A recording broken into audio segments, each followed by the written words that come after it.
C'est extrême. Il ne reste que des débris.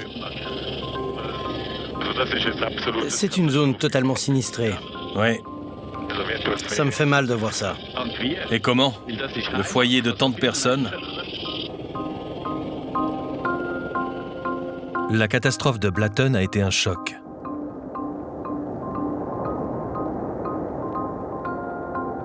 Que s'est-il passé? Quelle est la situation actuelle?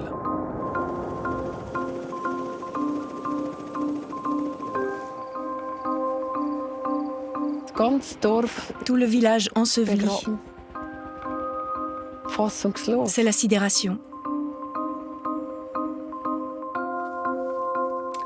J'aurais 2 ou 3 choses à dire à celui qui est là-haut.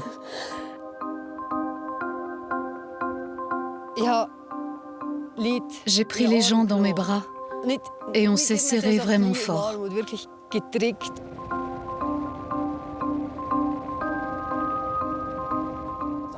Il est hors de question de vider la vallée de ses habitants. Ce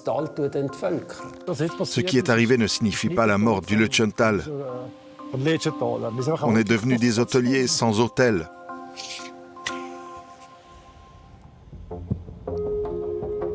Revenons sur la catastrophe de Blatten.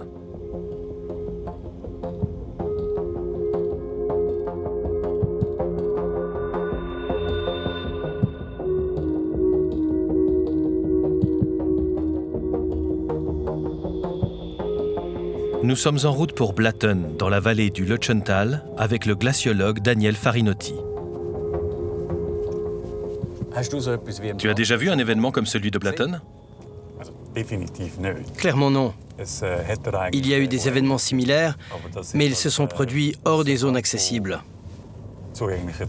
On n'a donc pas eu d'image. Ici, on a assisté à l'événement en direct. C'est là.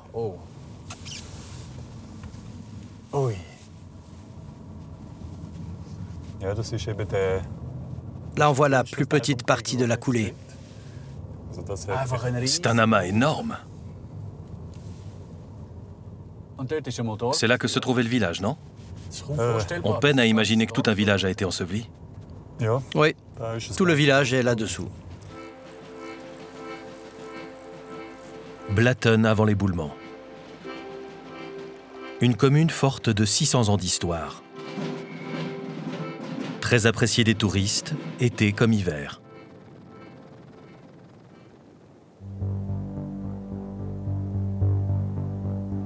Le 28 mai, le glacier du Birch s'effondre sous la pression de 9 millions de tonnes de roches tombées du petit Nesthorn.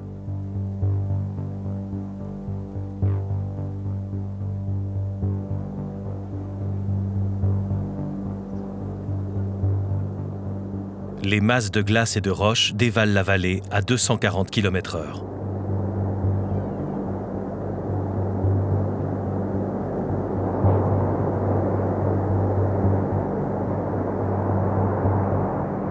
Dans un fracas assourdissant, Blatten disparaît sous l'avalanche de débris. La violence est telle que les décombres sont projetés à 200 mètres de hauteur sur le versant opposé de la vallée, atteignant même le hameau de Weissenried. Les 300 habitants du village avaient été évacués quelques jours avant. La partie du village épargnée par l'effondrement du glacier est ensuite inondée par la rivière Lonza, retenue en amont par les débris. Les maisons, les lieux de vie, tout disparaît sous l'eau, la glace, les débris et la terre.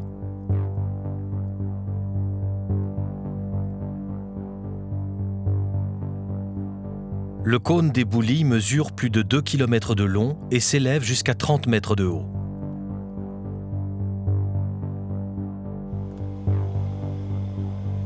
Une cicatrice béante balafre désormais le flanc de la montagne.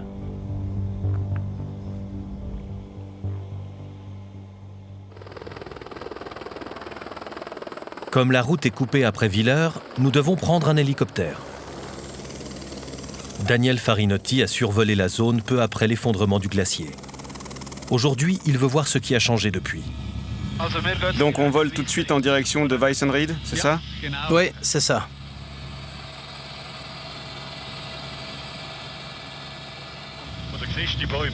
Tu vois ces arbres? Ils ont été aplatis par la force de la pression.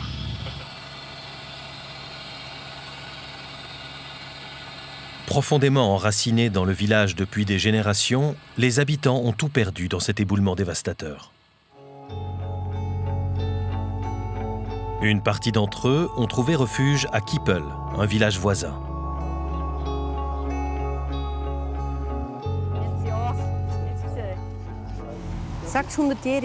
Des maisons vieilles de 600 ans disparues. Sur le plan touristique, c'est un désastre. Et il faut voir comment on va continuer. On va voir ce qu'on peut faire. Il faut avertir la poste, on arrive dans notre nouvel appartement. Oui, il faut faire un changement d'adresse. Charlotte et Lucas Kalbermatten. Je ne sais pas où je vais pouvoir mettre tout ça.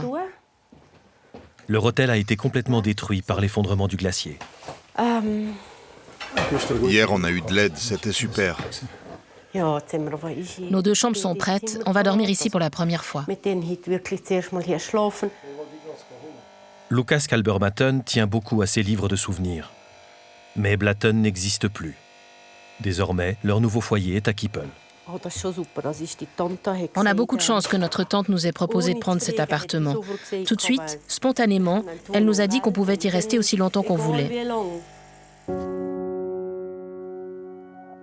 Lucas Kalbermatten gérait au centre du village un hôtel, l'Edelweiss, comme son père et son grand-père avant lui. Pendant 28 ans, le couple a tout sacrifié pour cette entreprise familiale. Jusqu'à ce matin-là, où tout à coup il a fallu évacuer. J'avais encore des clients en train de prendre leur petit déjeuner. Je leur ai dit, faites vos bagages, prenez votre voiture et partez. Ils ont voulu me payer, mais j'ai dit, non, j'ai votre adresse mail, ce n'est pas un problème, on réglera ça plus tard. Après la catastrophe, l'œuvre de toute une vie n'est plus qu'un amas de ruines.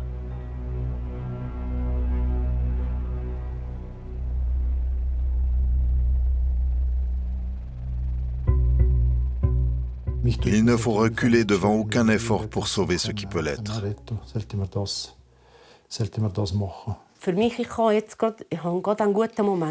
Là, je suis dans un bon moment, j'arrive à en parler. Mais il y a des moments où ça ne va pas. En tout cas, j'ai vraiment été soulagée de savoir que tous les villageois étaient partis. La manière dont les gens ont réagi, leur accueil chaleureux, les accolades que j'ai reçues, c'est...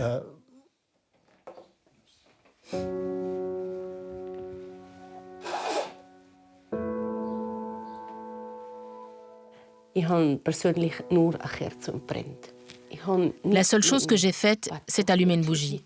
Je n'ai pas prié. Vraiment pas. J'aurais 2 ou 3 choses à dire à celui-là, qui est là-haut. Ils affirment que leur priorité absolue est de retrouver un semblant de normalité.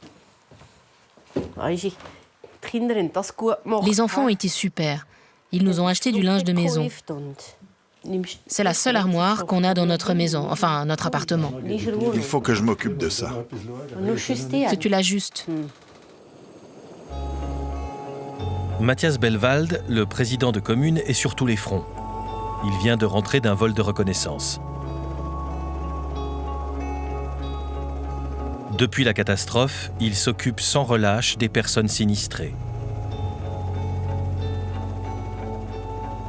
Avec des phrases comme « Nous avons perdu notre village, pas notre cœur », il a remonté le moral des gens. Et il est devenu la voix de Blatten.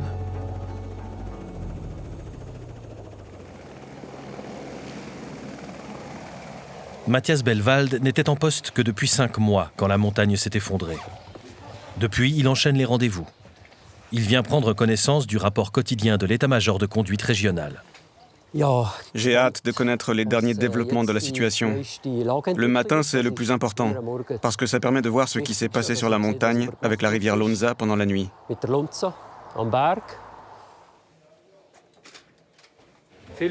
On vous dira quand vous pourrez filmer. Cet ancien officier de métier à la retraite maîtrise la situation. C'est la personne de référence pour toutes et tous. Chef d'état-major, je te passe la parole. Merci. Bon, je vais commencer par l'ordre du jour. Il ne devrait pas y avoir de problème. Le rapport de l'état-major est confidentiel et les médias sont priés d'attendre à l'extérieur.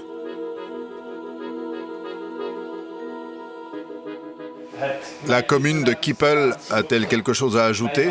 La commune de Verden? La logistique? La chancellerie? La police? L'intendance? La commune de Blatten?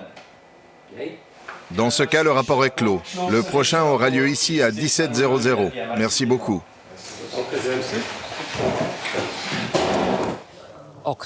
Actuellement, ce qui me préoccupe, c'est que la situation ne se détend pas assez rapidement. Mais ma priorité, c'est bien sûr la population de Blatten. C'est évidemment notre plus grande préoccupation. On fait tout pour que les gens du village aillent bien. À Steg, un peu plus bas dans la vallée, des volontaires ont organisé une collecte de vêtements. C'est du 42-44. Les Kalbermatten et leur fils Jonas viennent y faire un tour. C'est un peu juste.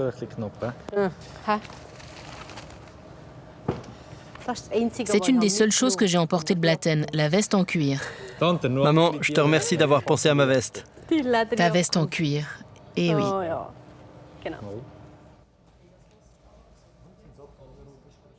Pour les sous-vêtements de deuxième main, j'ai pas franchement envie. Tu vois ce que je veux dire. La semaine passée, j'ai commandé 20 caleçons sur Internet, alors je suis tranquille. Impeccable.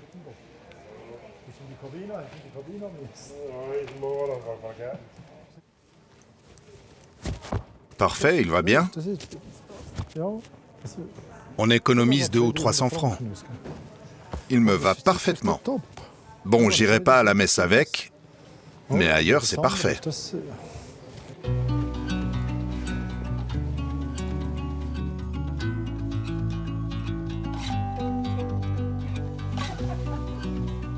Chacun des membres de la famille fait de bonnes trouvailles. Du spray pour les cheveux. C'est important. Oui, pour moi, c'est très important. Et un joli foulard. Une bonne veste d'hiver. Une bonne veste d'hiver. Un pull, une chemise, un sac à dos pour y mettre mon ordinateur avec une housse pour le portable. Exactement, super. Sinon, j'ai aussi des gants, un bonnet, T'as trouvé des gants en tissu. Moi aussi, en cuir et une chemise. et une chouette veste.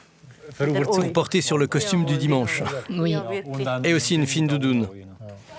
Salut.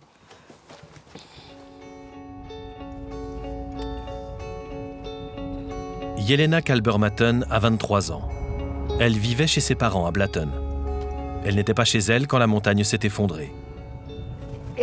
J'aurais tellement souhaité pouvoir rentrer à la maison pour aller chercher mes affaires. Mon père m'a demandé ce que je serais allée chercher. Par exemple, j'aurais emporté un journal que mes parents ont tenu pendant les 2 premières années de ma vie, et aussi des photos de moi bébé, l'album de leur mariage. Ces choses-là, ça me ferait vraiment plaisir de les récupérer. Puis il y a d'autres choses, celles qu'on ne regarde qu'une fois tous les 2 ans. Celles-ci, je n'y tiens pas absolument. Elle doit maintenant réorganiser sa vie. Bonjour. Bonjour, je suis de Blatten et mon porte-monnaie est resté à la maison. J'ai besoin d'une nouvelle carte bancaire. Oui, vous pourriez me donner votre nom? Jelena Kalbermatten, Je peux avoir votre date de naissance, s'il vous plaît? 28 mai 2002. Blatten a été enseveli le jour de son anniversaire.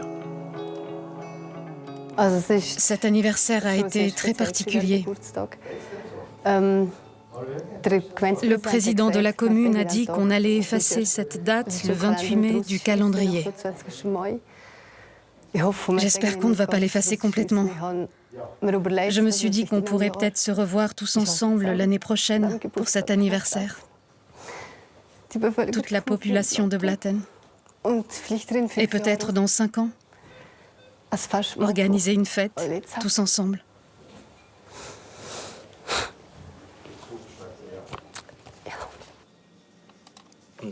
Vous avez une adresse où on pourrait vous envoyer ça? Vous pouvez l'envoyer chez ma grand-mère. Actuellement, je vis avec elle, mais je vais visiter un appartement jeudi. 3916 Verden. 1, 2, 3, 4, 500. Merci.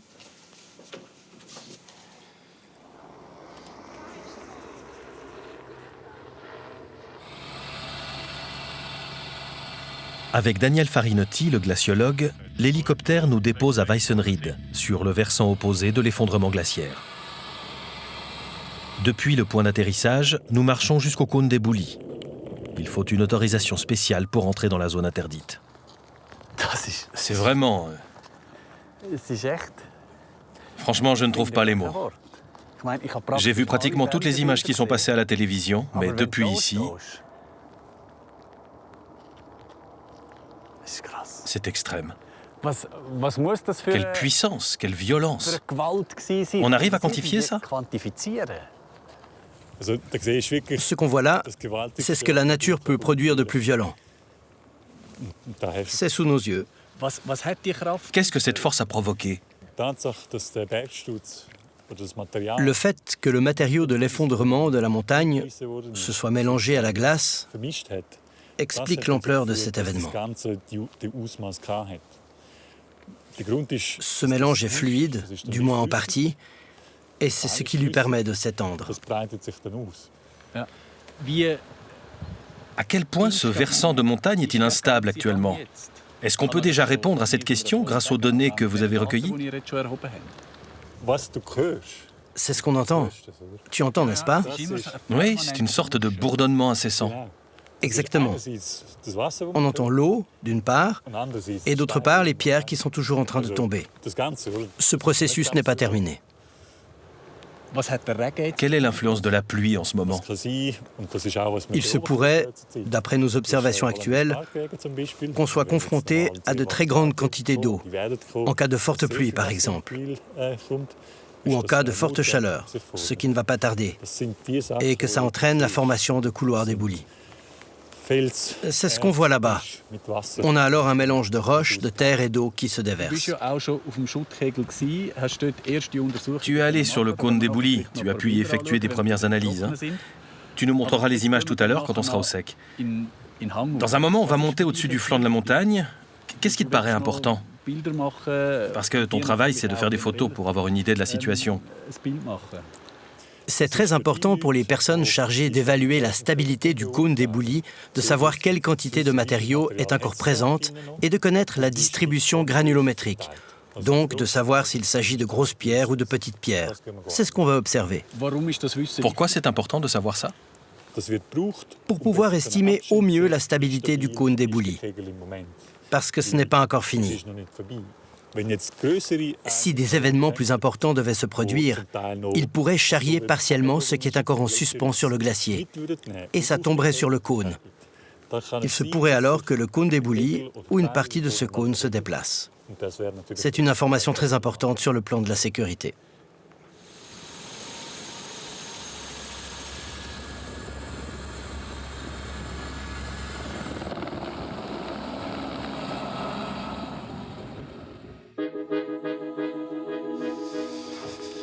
C'est incroyable le nombre de gens qui nous écrivent. Je ne peux pas répondre à tout le monde.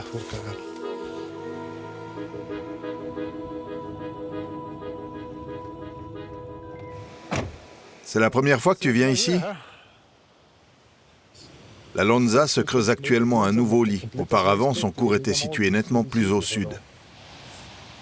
Le paysage s'en trouve complètement transformé. Leur hôtel, bâti sur 3 générations, est enseveli sous les décombres.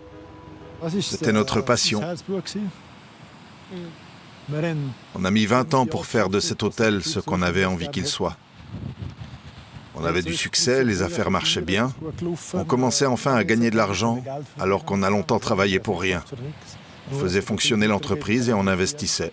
C'est notre retraite. C'est un peu l'incertitude dans laquelle on se trouve. Je n'ai pas peur pour la suite, mais je me demande si on a passé tout ce temps à travailler pour rien. Si tout le temps qu'on a investi, c'est pour rien. Si tout le temps que mon père a investi, c'est pour rien. C'est ça qui me fait peur. Dis-le, toi, qu'on y a mis tout notre cœur.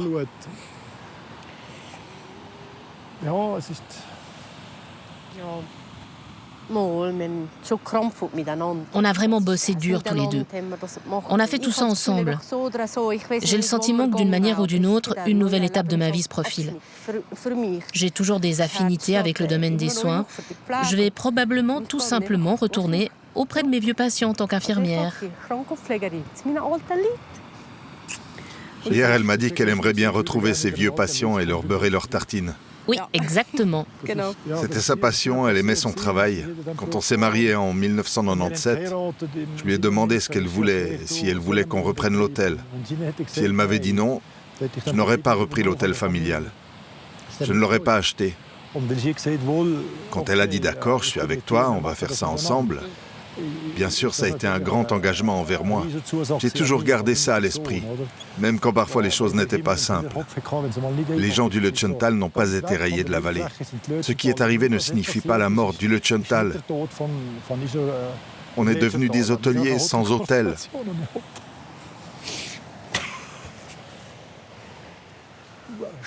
Quelle merde!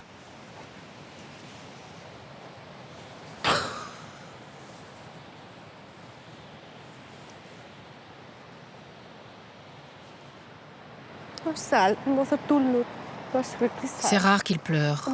Vraiment rare. Quand on raconte ce qu'on vit, on se rend compte que c'est la merde.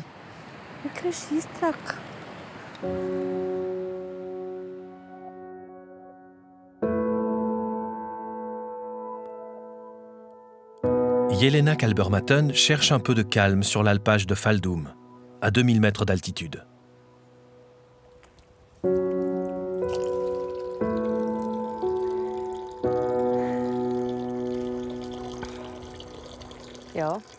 Oui, tout le village est parti. C'est fou. Là où on voit de l'eau maintenant, c'est là qu'aurait été ma maison. La jeune femme de 23 ans avait l'intention de construire sa maison à Blatten. Une preuve supplémentaire de son attachement à son village. Le premier jour, quand on s'est tous retrouvés, j'ai pris les gens dans mes bras et on s'est serrés. Pas juste un peu, mais vraiment fort. On a pleuré ensemble, avec des gens que je connais depuis toujours, mais que je n'avais jamais serrés fort dans mes bras. J'ai dit à ces gens que je les aimais, et ils m'ont dit qu'eux aussi, ils m'aimaient. Dans des moments comme cela, on se rapproche et on se soutient. On est ensemble, tous ensemble, parce qu'on vit tous la même chose. Journaliste de métier, Jelena est profondément ancrée dans la région. Elle est également professeure de ski et membre du chœur de Jodel. J'ai toujours adoré lever les yeux pour observer les montagnes. Après, j'ai regardé la montagne et j'ai pensé que je la trouverais moche, parce qu'elle m'avait pris ma maison. Je me suis dit que désormais, j'allais regarder les montagnes en me disant « cette saloperie de glacier ». Mais ce n'est pas ce qui m'arrive. Je lève les yeux et je me dis « les montagnes et les glaciers, ça reste ce qu'il y a de plus beau sur notre planète. Ça n'a pas changé. »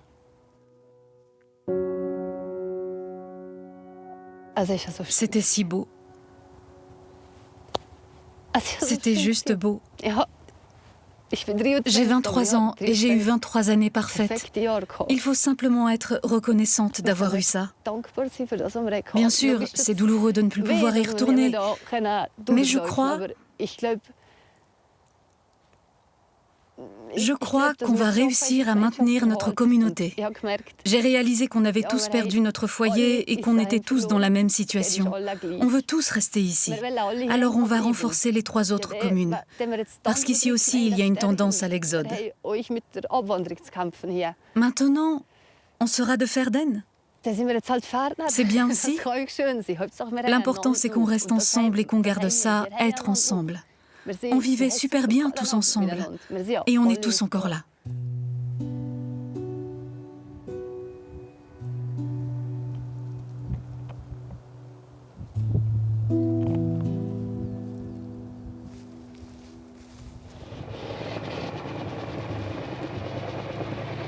Claudia Yagi se rend à l'étable pour voir ses vaches. Cette femme de 60 ans vit à Kippel, mais son étable se trouvait à Blatten.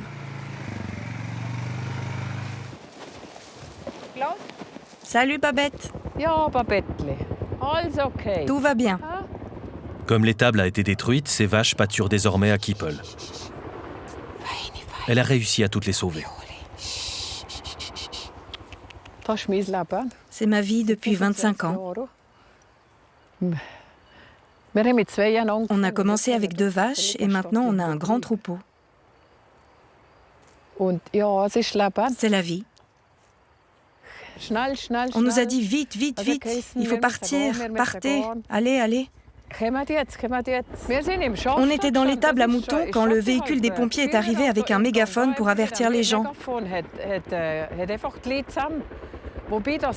Même si à ce moment-là, le village était déjà plus ou moins vide. On avait demandé aux gens d'être à la salle polyvalente avec leurs valises à 10 heures. C'est là qu'on a appris qu'on devait partir immédiatement. On a vite emmené les moutons vers l'est de Blatten. J'ai détaché les 5 premières vaches et je suis sortie dans la rue en appelant les bêtes pour qu'elles me suivent. Il fallait faire très vite. On n'a simplement pas eu le temps d'emmener quoi que ce soit.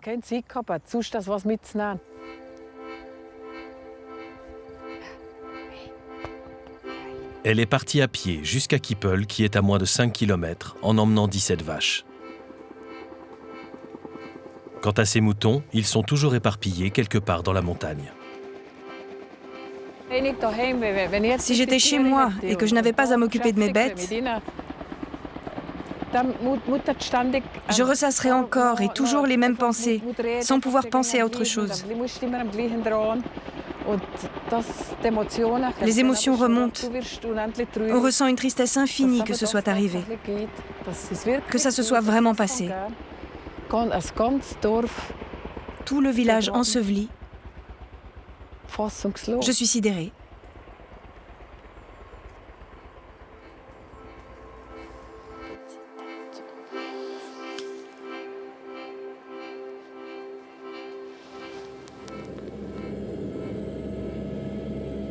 En compagnie du glaciologue, nous survolons la coulée causée par l'effondrement du glacier.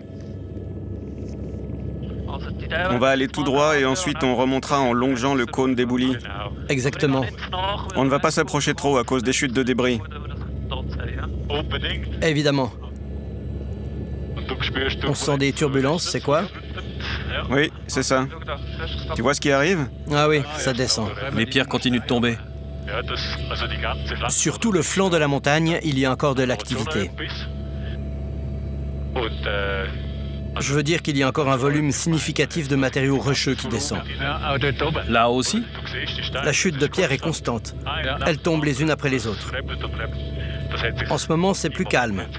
Mais le risque d'une chute plus importante est bien réel.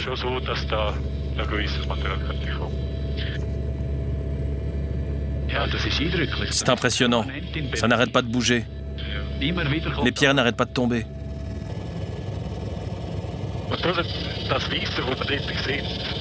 Le blanc qu'on voit, c'est de la glace qui est restée là depuis l'hiver.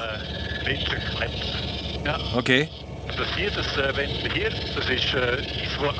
Cette glace est recouverte d'éboulis. Ça nous renseigne sur ce qui s'est passé.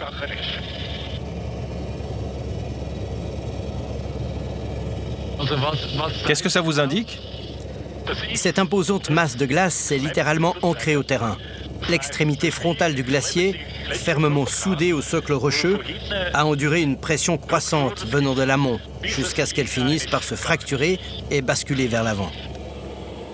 Cette observation pourrait expliquer pourquoi le glacier du Birch a littéralement explosé. Le front du glacier était vraisemblablement pris dans la glace. Mais à l'arrière, les éboulements du Nesthorn faisaient peser sur lui une charge de plus en plus forte.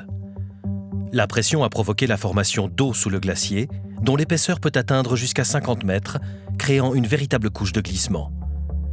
Sous la pression excessive, 3 millions de mètres cubes de glace et 6 millions de mètres cubes de roches se sont effondrés d'un coup dans la vallée.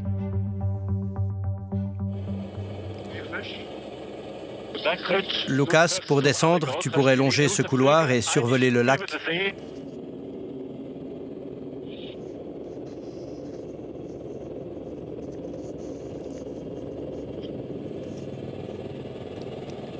C'est extrême. Il ne reste que des débris.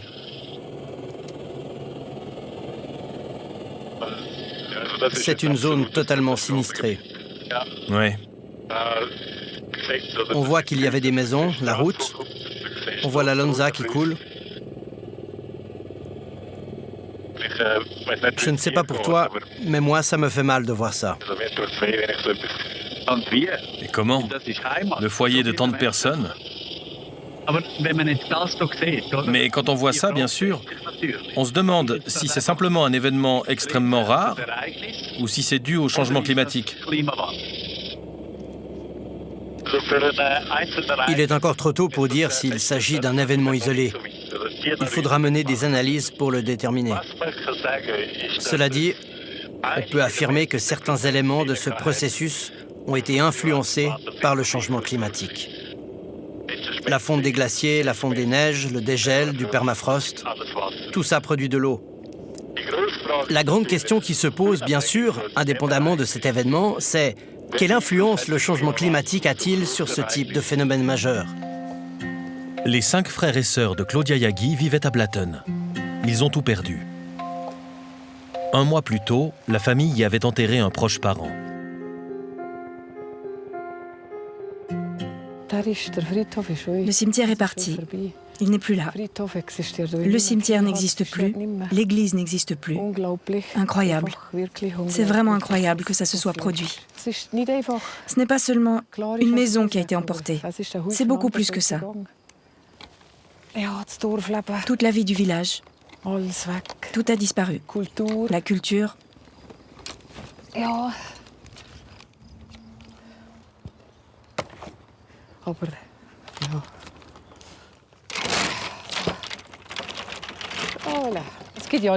Des gens qui ont perdu leur maison, mais aussi leur travail. Et ça, c'est terrible. Moi, comme je le disais avant, j'ai du travail à revendre. Eux, ils n'ont plus rien. Ils ne peuvent pas se changer les idées en travaillant.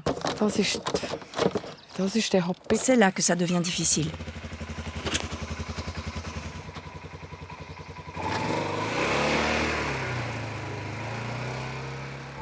Dans l'urgence, l'administration communale de Blatten a été transférée à Willer, le village voisin. Bon, Irène, Hello. on va s'occuper des affaires urgentes du jour que tu as préparées pour les régler. Concernant l'agriculture, J'avais déjà élaboré des directives à ce sujet. Il s'agit de continuer à subventionner nos Alpes de toutes les manières possibles, quoi qu'il en soit. Ce qui compte, c'est le signal qu'on envoie. En l'occurrence, on va continuer à monter aux alpages. On reste présent sur ceux de Pfaffler, Gugi et Telly. ensuite il y a tous ces dons reçus. Les recettes provenant des dons, je veux qu'elles soient confirmées. Sarah a reçu l'email que j'ai écrit, elle est au courant. Je vous demande de confirmer la réception des dons à la commune pour que ce soit fait dans les règles et qu'on puisse remercier les donateurs. Et une partie des fonds sera attribuée. Voici quelques-uns du grand nombre d'emails et de lettres qu'on a reçus. C'est énorme. C'est vraiment énorme. On n'a aucun doute sur le fait qu'on aura le soutien nécessaire pour reconstruire le village. Il faudra simplement qu'on en ait la force et qu'on prenne le temps nécessaire. C'est une immense opportunité. Avec cette reconstruction, on pourra peut-être résoudre de nombreux problèmes qu'on avait grâce à une meilleure planification territoriale. Et ça, de manière durable. Ça représente une chance énorme.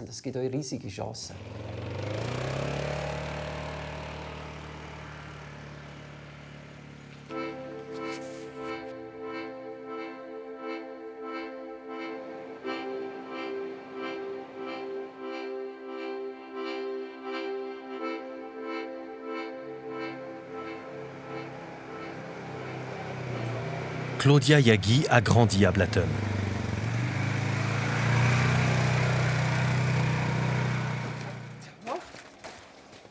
Quand elle a fondé une famille, elle est venue vivre ici, à Kippel, avec son mari. Elle a eu 3 enfants et elle a déjà des petits-enfants.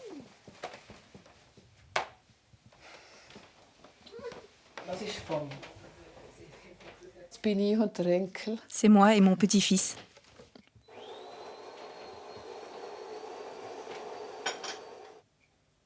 Je le dis clairement, mon village c'est Blatten et il le restera. Le second c'est Kippel, où j'ai élevé mes enfants, oui. À l'image de la majorité des habitants de la région, sa foi est solidement enracinée. Oui, j'ai la foi et Wendelin, c'est mon saint patron. On a des saints protecteurs. Wendelin et Antoine. Wendelin est le saint patron des bergers. Il protège notre maison et notre bétail, étable, maison et bétail. Saint Wendelin, on te remercie, oui. Il ne peut pas être partout. Wendelin ne peut pas étendre sa main protectrice partout quand survient une chose pareille.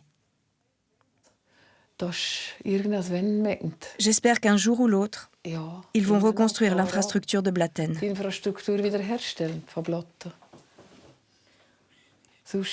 Sinon, tout n'est que néant.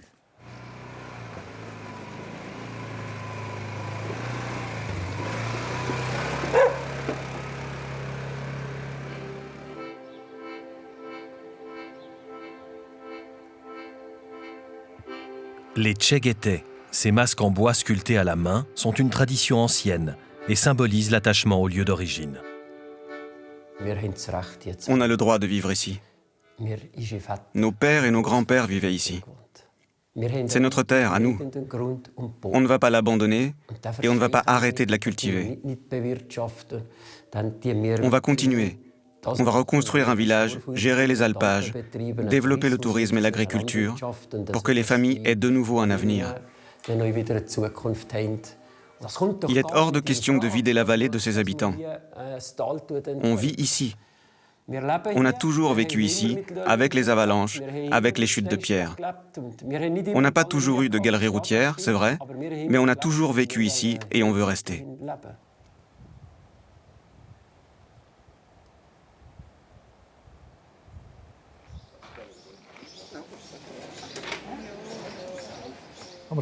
J'ai rien préparé, mais je vais laisser parler mon cœur. La famille Kalbermatten a tenu à réunir le personnel de l'hôtel.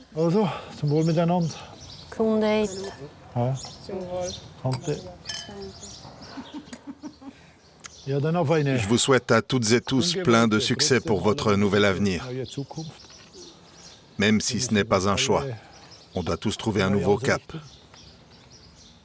Ce qui compte, ce sont les gens. Ce sont les gens qui font un hôtel, pas autre chose. Dans notre hôtel, on a toujours essayé de réunir des gens, des collaborateurs de qualité, porteurs d'âme, de chaleur familiale. Et ça, les clients le ressentaient. On espère sincèrement que vous trouverez à nouveau des employeurs et des endroits où vous vous sentirez bien. C'était important pour nous. Il y a eu l'évacuation, on a dû partir. On s'est juste croisés brièvement dans le hall, au milieu de tant de monde. C'était important pour nous de nous réunir, d'être encore une dernière fois ensemble et de dire « on met un point final ». Tu veux dire quelque chose ? Je ne sais pas trop quoi dire.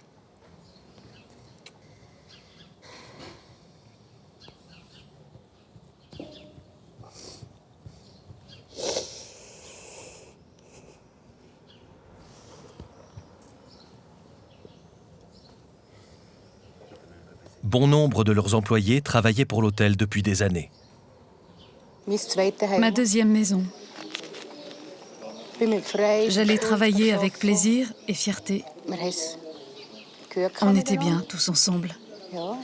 Maintenant, tout a disparu. Oui, c'est vraiment très dur. C'est vrai. Chacun trouvera sa voie.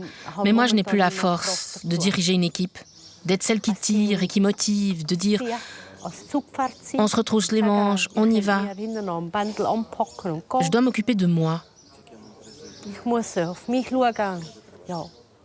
verra bien comment ça va continuer.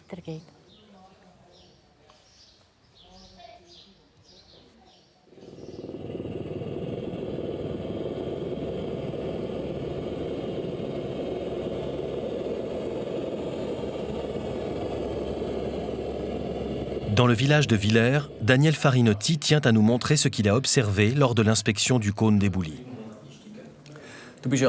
Tu as été parmi les premiers à accéder au cône d'éboulis. Qu'est-ce que tu as vu? Qu'est-ce que c'est? Là, ça ressemble simplement à de la boue et de la roche. Mais si on regarde de plus près, c'est quoi? C'est en effet un mélange de roche et de boue, mais aussi d'une quantité assez importante de glace. La vraie question, c'était quelle quantité de glace ce mélange contient-il? Dans les faits, on a observé des blocs de glace. C'est un bloc de glace mélangé à tout ce qui est descendu. Celui-là fait environ 1,50 m de long. J'ai voulu le voir de plus près et j'ai commencé à creuser. Tu t'es dit qu'à un moment, tu tomberais sur de la glace? Exactement. On sentait que ce bloc était froid. J'ai creusé, creusé, creusé, mais dessous, c'était toujours pareil, toujours ce mélange. J'ai trouvé ça bizarre. Je voulais savoir, parce que c'est important, quelle proportion d'eau et de glace le constituait.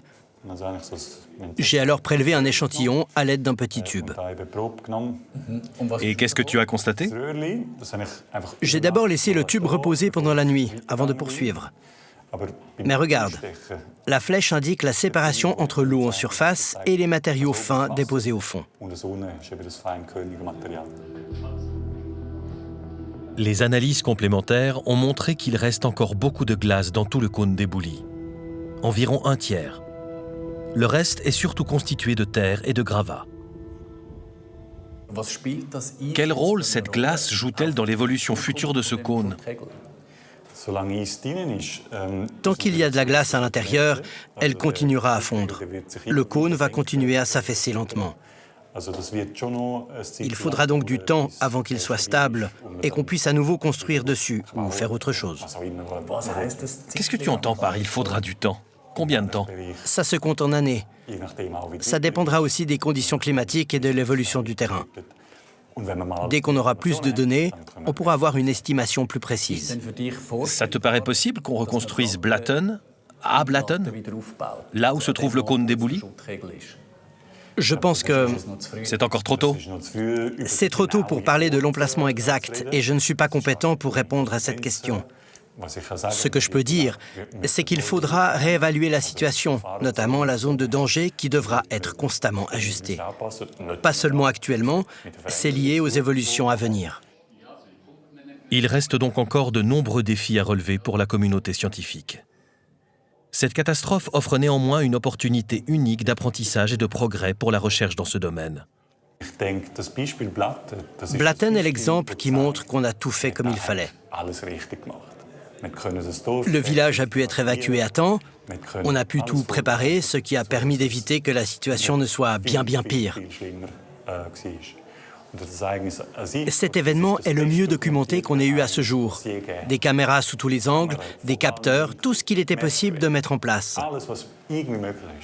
Ce savoir est désormais disponible et ça représente un véritable saut quantique en matière de connaissances.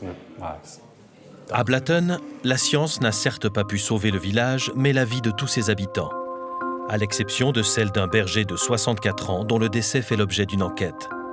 Et puisque les montagnes évoluent, il est probable que d'autres villages soient confrontés à des défis similaires à l'avenir. Une question se pose donc de façon de plus en plus pressante. Comment offrir aux personnes concernées une perspective à long terme, un avenir, et dans le cas de Blatten, surtout un nouveau chez-soi? J'ai parlé à beaucoup de personnes âgées du village. Elles m'ont dit « L'objectif, c'est que vous, les jeunes, puissiez à nouveau habiter ici. »